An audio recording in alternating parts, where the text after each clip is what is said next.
Think you know what way it's going to go? Make your bet at Sports Interaction. Whatever your sport, Sports Interaction has you covered pregame, live betting on all major sports, and all prop bets. Want to bet? Head to sportsinteraction.com/SDPN. 19 and over, please play responsibly. For me, the biggest story of all, and this is not to throw any shade on the point streak because it's definitely generated some interest, is the goaltending has been exemplary. And when I look around the league and see what's happening where, the Edmonton Oilers have some buyer's remorse with the Jack Campbell signing, the team you're covering most closely is seeing Jacob Markstrom lose a little bit of his grip on the number one job. I mean, I think we all expect him to keep it long term, but you're seeing Dan Vladar get a series of starts. Cal Peterson is getting paid $5 million to play for the Los Angeles Kings farm team because his struggles were so bad. I mean, the low risk, low money, at least in the case of Ilya Samsonov, bet by the Leafs is paying off in net. They have the fourth best team save percentage in the league. Matt Murray, despite having another injury and missing, a month's time in this season, has been great when he's been healthy and in the net. He had a 44 save shutout in Dallas this week. That Money Puck said is the best advanced stats shutout by a goaltender, basically since these statistics have been around.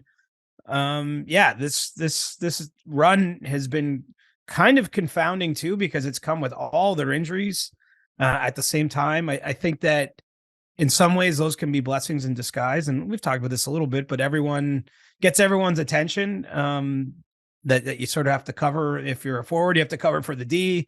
If you're a D, you got to cover for your goalie. I mean, I think things have fallen into place nicely, but Mitch Marner then is getting at least a point a game for more than a month. So it's a nice run. And as I said to David Bastel, I'm not predicting this thing ends anytime soon. I mean, there's no reason to think it would. That the Leafs have a decent power play. Mitch Marner figures into that. I mean, so much runs through him, frankly, with how great a vision he has.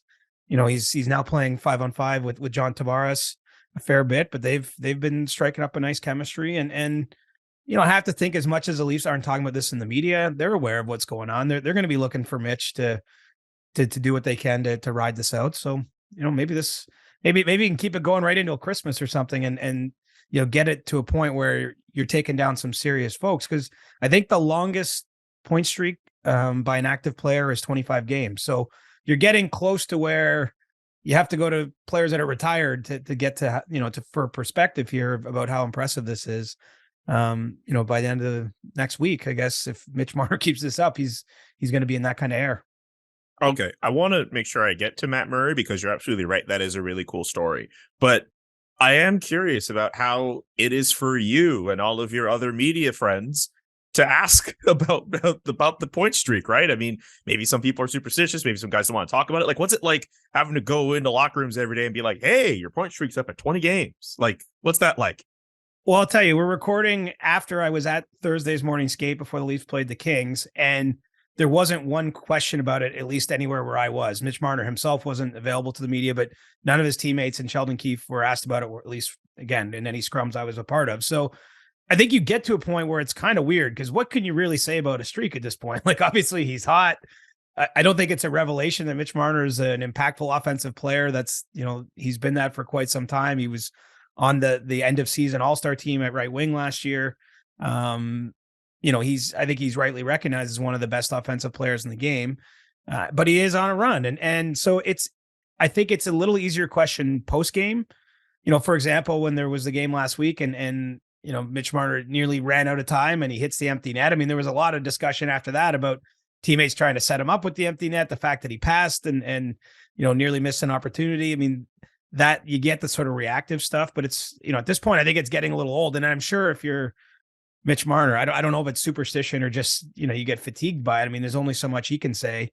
But at the same time, you want to keep it going. If you're in his skates, like the media side might be a bit of a nuisance, but I'm sure he takes a little bit of pride in this because, he's again up there with some of the best players of this generation. I mean, Crosby's got 22 or 23 was his longest point streak. Patrick Kane, I believe, had a 25 gamer. Like he's getting up there with his heroes kind of in an achievement, and it's not easy to do, or else you'd see this more often. Absolutely. Also, I imagine the media, you don't want to be that guy who makes that proclamation saying it's going to end today, or maybe it's going to keep going, and then you jinx it or something, especially in Toronto. Right. I was watching an NFL game recently, and I wish I could remember the teams, but the announcer mentioned that the kicker hadn't missed a kick in 136 straight, and then he missed the kick, the point after touchdown. So, yeah, you don't want to be that person. Pity Gord Miller or Chris Cuthbert or whoever's calling those Leaf games. You don't want to be seen as putting a jinx on Leafs Nation. Absolutely not.